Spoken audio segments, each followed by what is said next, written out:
Welcome. Thank you for tuning in to the Clark Network. This is the Ryan A. Clark Show. Thank you. Please like, share, and subscribe. In this video, since we're at the halfway point in the in the NBA All Star Weekend, I just wanted to highlight some players actually, and just wanted to talk about some of the players that I wanted to focus on for having a good first start to the season, and some who I want to say maybe should pick it up a little bit. But starting in the Eastern Conference, I want to say Jalen Brown. Man, he's having a great season. I think he should be in the MVP talk. I think I last saw he's third, averaging 29 and 7 for the 35 and 19 Boston Celtics, who are now currently, I want to say, second in the East. I really am impressed with what he's done this season. I know it kind of sounds crazy me saying that because how accomplished he is and things like that, but for me, I'm more of a Tatum guy. So when he went down, I definitely thought I didn't think the team would be this good. I had an assumption that they'll still be in the 4 to 7 range because I don't think Brown is terrible and anything like that. But for him to be top two in the East without who I think is the best player, I think that's a great sign for him. I've definitely seen more out of him, and he's always expressed that he is a number one. And I think that he's shown it this season with people kind of not giving him the praise. I think that he's just been winning 35 and 19. I can't deny that one. He's shown out. He's played up to par. Even in games where he's not scoring the 40s and things like that, he's still having them games where he's having 20 and 8, 25 and 7. He's still spreading the ball around. He's still giving his team more looks and things like that, being more of a vocal leader. And I gotta give it up to him. Hurts to say the Sixers fan, but I gotta give it up to him. He's playing great. Another one, Jalen Brunson. Man, for all the Knicks aren't looking that great.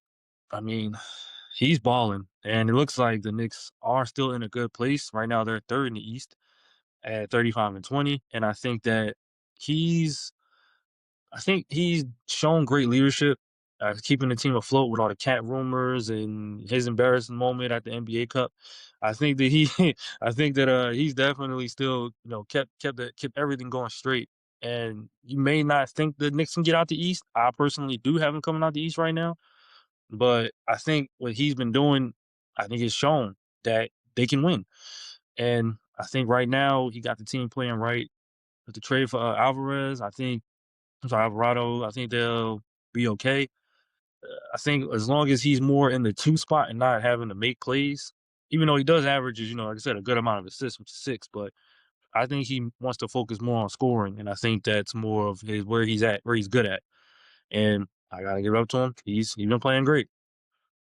Last player from the East that I wanted to highlight, Joel Embiid. Man, oh man, he's been a problem, man. Averaging 26 and 7 for the 30 and 24 76ers.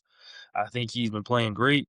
I know he's played, I wouldn't say limited amount of games, but he's played a good amount of games this first half of the season. I won't deny that because the stick on him is that he don't play. But right now he's played. He's played a good amount and he's been hooping. He had a 40 piece. I saw he had a 40, 20, almost 40, 40, 10, 40, 15 game. Joel's been playing, man. I can't be mad at it, and I can't get on him about that. Those three on the Eastern Conference side have really shown me what they can do, and they got their teams top five in the East. Some title contenders, some not. Still can make the push, and I just wanted to highlight them and give them some love.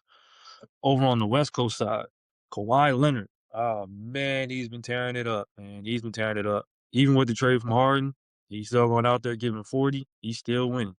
I mean, right now the team is bad. I will admit they are 26 and 28, but for what he's doing and that turnaround that they have, I mean, he's going out there and he's playing. He's averaging 28 and 6, and as of right now, going into the All-Star break, they're on the up and up. They've won, I want to say, maybe 17 of their last maybe 22 games. So I mean, they've been playing. He's been playing. He's had hard through most of it, but since the trade, still hooping. Hit a game winner against Houston. I mean, I can't knock Kawhi for what he's doing. Speaking of Houston, my next player out the West that I wanted to highlight, the first half of the season, I give it up to the old heads, Kevin Durant. I think he's been playing great. 26 and 5. Houston is 33 and 20. And man, I think he's been not carrying, but I think he's been holding that ship up. With Sengun being out for a while here and there, I think he's been hooping. Fred VanVleet hasn't played all year. I think Kevin Durant has kept everything afloat. I think that what he's been doing is keeping everything consistent and steady. And right now, being in that tough Western Conference, for them being in the right now, I think they're in the fourth, fifth spot. I think I think he's done his part. He's shown he's still a leader. He's shown that he's still great. He's an all-star again, and I think that he's pretty much done what he's I done. I think he's doing what Houston has asked for him to do. He's kept them afloat. He's kept them being contenders, and I gotta show love to that because the number one guy, excuse me, the number one guy, Sengun, he's out. I mean, he's been out. He's been missing games and things like that. Durant has kept it going, still going, and I gotta salute that. Third guy out west that I want to highlight, Victor Wembanyama. Man, oh man. I mean, I think he's shown that he's the next face of the NBA. I won't even deny that one. Averaging 24 and 11 for the 38 and 16 Spurs, who are second in the West. I believe as of now, I think they're coming out the West. I think that he's led the team, and that's a young, good team right there. I think he got them ahead of schedule. I think if he plays, I think they're gonna take the West, and that's kind of a lot to say for somebody only in year three. So, man, what else can you say about the guy? I think he's definitely about to win Defensive Player of the Year, winning two. I mean, he's averaging almost 3 blocks a game. I think he's just the guy. I think he's definitely established himself as arguably he's about to be arguably top 10 in the league after I think this playoff run. I just, you know what I mean. I gotta give it up to Victor, man. I just Yeah, dude's just a beast. I can't even deny that, man. So I definitely wanted to highlight some of the East and West Coast players to watch, but also want to give some love to the up and comers too, and highlight some of those as well. Out East, Colin Knuckle. Sorry if I said that wrong. For the 18, averaging 18 and 5 for the Charlotte Hornets, who are now 26 and 29, and now they're fighting for play-in. They're fighting for the play-in right now. They are I want to say in the 8 to 10 range in the East right now. And I know I made a video earlier. Please go watch about how I thought Hornets could turn their season around, and they definitely went to go turn it around. They went on a 9-game win streak. I think they won 10 of 11, and they've been playing great. Been playing averaging spreading the ball around basketball. It's like popping, spreading around. Ball has meshed in well. He isn't, trying to just jack shots. He's spreading the ball as well too. Ball, Knuckle, Miller, Bridges, all four of them go get 20, 25 on any night. Some of them, I think Ball and Miller can go get 30. And I think that team is well balanced. I think they have the right pieces. Maybe just go get a big man to add on to it, but definitely want to highlight the Hornets and Knuckle on that turnaround. I think right now he is second in the Rookie of the Year ranking. I will go with that. But I just wanted to give him love. Another one out east that I wanted to talk about, VJ Edgecombe, the MVP of the Rising Stars game last night, which I thought was pretty good. For the Sixers at 30 and 24, he's averaging 15 and 5. I think he's definitely shown that he can play in this league. He's shown that he's a factor on the team, and that's good right now for a rookie. So I think that he's taking advice well. I'm seeing him and Maxey gelling well together. And I think that he can pretty much make his mark on the team more right now, working on defense and, hitting shots and being what he's doing. So I wanted to highlight VJ and just give him love for showing that he has the heart. He definitely right now showing he got dog in him. And I like that because the Sixers need it. So I definitely like that coming from the Sixers. And I'm sorry, the Sixers picking him up. And I like, VJ showing that effort and showing that he wants to win. I like that part. Out west, I want to show love to who I think is the leading Rookie of the Year candidate right now, Cooper Flag. Man, oh man, for those who were trying to talk early on in the season about flagging got it, flag like a bust, man, did he shut y'all up? And I was curious why people were saying that so soon because it was early in the year. I didn't really understand that. But he turned it around, averaging 26. Yes, the Mavericks are bad, but I mean, they've been injured. AD barely played. Kyrie still hasn't played this season. And that Luka trade is looking pretty terrible with the exception of Flag. So, I wouldn't be too mad, Mavericks fans. You still got your generational talent. But I think right now, he's definitely the way to go. And he's shown it. He's had 40-point games, 30-point games. I think he's definitely it. He's shown it. So Matt France should definitely be happy about that. And the last guy, last up and comer I wanted to highlight from the West, Donovan Clingan. Sorry if I said that wrong. From the Portland Trailblazers, averaging 11-11. They're 27-29 right now in that playing spot, 8 or 9 in the West right now. I wanted to highlight him because I just think he's a dog too. He's definitely shown that he's a double machine. I keep saying it, quiet as kept. Portland has nice young stars, man. I think they have. I can't. Sorry if I the All Star at Jiva. Sorry if I say it wrong again. I like Shaden Sharp.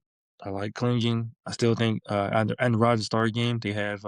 Sorry, I can't pronounce his name right. Sorry, but Yang.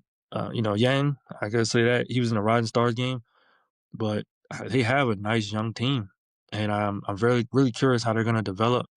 It's unfortunate the Chauncey Billups situation because I think that set them back, but I really like what they're doing out there. Just right before the All-Star break, he had I want to say a 27-11 game against the Jazz. So Klingen's been playing, man. He's done his role. It doesn't go really noticed, of course, like I said, Ajiva and Sharp kind of leading the way. But like I said, he does his part in the paint, getting double doubles and getting the rebounds. So I wanted to highlight him as well. And those are my players to watch. And that I've just enjoyed watching the first half of the season. Some guys who I would like to play better, and there's no knock. It's just some guys that I know have the potential to play better. But right now they're kind of finding their way, and I just want to see that they have that extra gear and things like that. The first guy I wanted to highlight was Ace Bailey, averaging 11-4 for the Utah Jazz.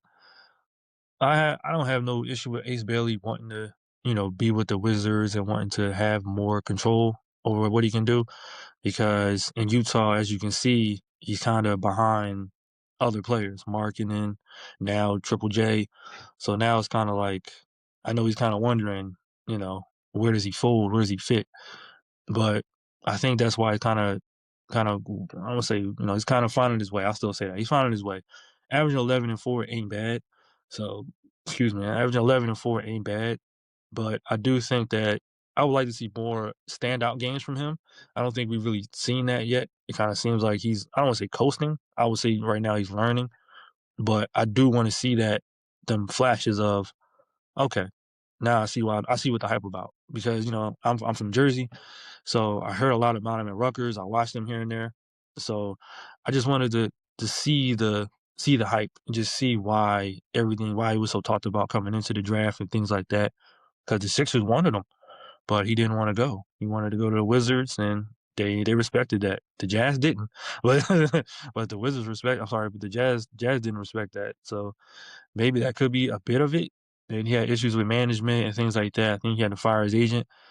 So maybe that could be all that getting to him. But I definitely would like to see him play a little better, or at least show a little more going into the All Star break. He was in the Rising Stars game. I did see him get a few buckets, but like I said, even in that, he didn't really stand out to me. So I would like to see that from him because he got the potential, and I know it's coming. It's gonna happen, but right now I just want to see something. Derek Queen, 7.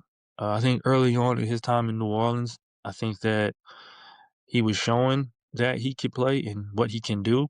I think maybe the Zion coming back, I think maybe that's what drew him back a bit. 'Cause, Zion still want to show that he's a player in the league, so maybe that's getting to him a bit. But I think he needs to go, or maybe the Pelicans need to start giving him the ball again more. I would like to see more of what he was doing when he first got there, and you know, averaging more of the double games. He had a little close to even some triple double games. So I definitely would like to see that from Derek Queen and going into the last part of the season. So I would like to see that. And the last player I'd like to see play better going into the end of the stretch. This one's a vet, but I would like to see Trae Young. I know he's just traded to Washington, and I think he can actually help develop some of them young stars like Sarr and Johnson. I think he can develop them pretty well because he's a playmaking guard, and I do like Trae Young. So I definitely would like to see what he can bring to the team and just establish himself again. Maybe all the trade talk started getting to him, but and maybe Johnson getting the team from him might have struck him a bit. But I want to see him get back to where he was. I think he's a top point guard in the league. And with him being out most of the season, I think people are kind of forgetting about him. And I just want to see him play better. That's all. Thank you guys for tuning into the video. Please like, share, and subscribe. Let me know who you guys think. Some players to watch. Some players who you thought was playing great going into the first half of the season. Some players you think are doing not so great, but we want to see do better. Let me know in the comments. Thank you. Have a good one.